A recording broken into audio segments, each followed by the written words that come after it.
Olá, pessoal! Veremos agora algumas aplicações de otimização restrita na economia, mais especificamente da maximização de utilidade do consumidor e da minimização de custos da firma. Começaremos com a maximização de utilidade. Usaremos uma função geral de utilidade, U de xy, sujeita a restrição orçamentária, onde x e y são as quantidades, px e py são os preços e b é a quantidade que o consumidor pode gastar. Para esse problema, teremos a seguinte função de Lagrange, com as condições de primeira ordem.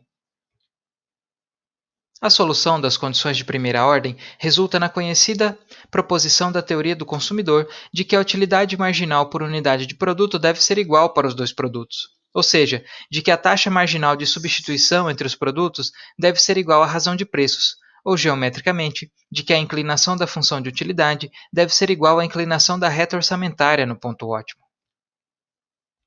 Para que a solução seja um máximo, a condição de segunda ordem requer que o hessiano aumentado seja maior que zero. Vejamos um exemplo numérico. Para essa função de utilidade e restrição orçamentária, a função Lagrange e as condições de primeira ordem são as seguintes. Aplicando a proposição da teoria do consumidor, obtemos. Por conveniência, resolvemos para y. Ao substituir a expressão para y na restrição orçamentária, encontraremos a solução ótima de x igual a 16 e y igual a 11. Para que essa solução caracterize um máximo, o hessiano aumentado deve ser positivo, como podemos constatar com o valor de 48. Passaremos agora a outra aplicação comum da otimização restrita em economia, a minimização de custos. Agora, a função objetiva é uma função de custos, onde A e B são as quantidades de insumos utilizadas na produção do produto. PA e PB são os preços dos insumos. A função de custo estará restrita à quantidade que se deseja produzir, que é zero, que é uma função dos insumos A e B. A restrição é uma função de produção. Para esse problema, teremos a seguinte função de Lagrange, com as condições de primeira ordem. Normalmente, em problemas de minimização, utilizamos na economia a letra grega μ no lugar de lambda para representar o multiplicador de Lagrange.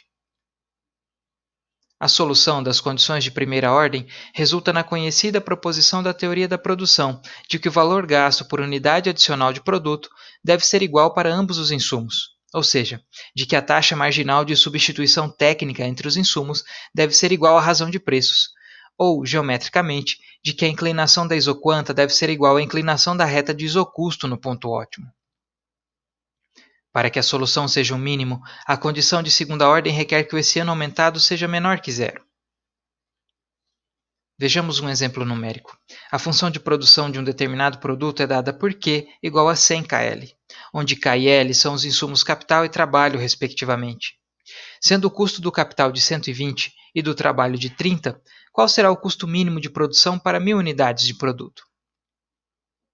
Para essa função de custo em função de produção, a função Lagrange e as condições de primeira ordem são as seguintes.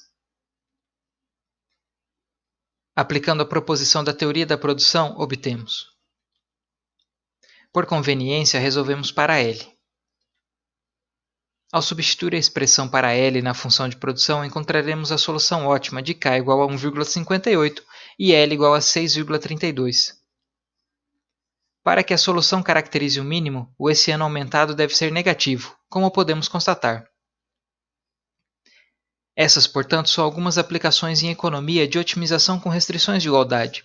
Para mais detalhes e exemplos, consulte o livro e as notas de aula. Como próxima atividade, temos o questionário 13, e até a próxima aula.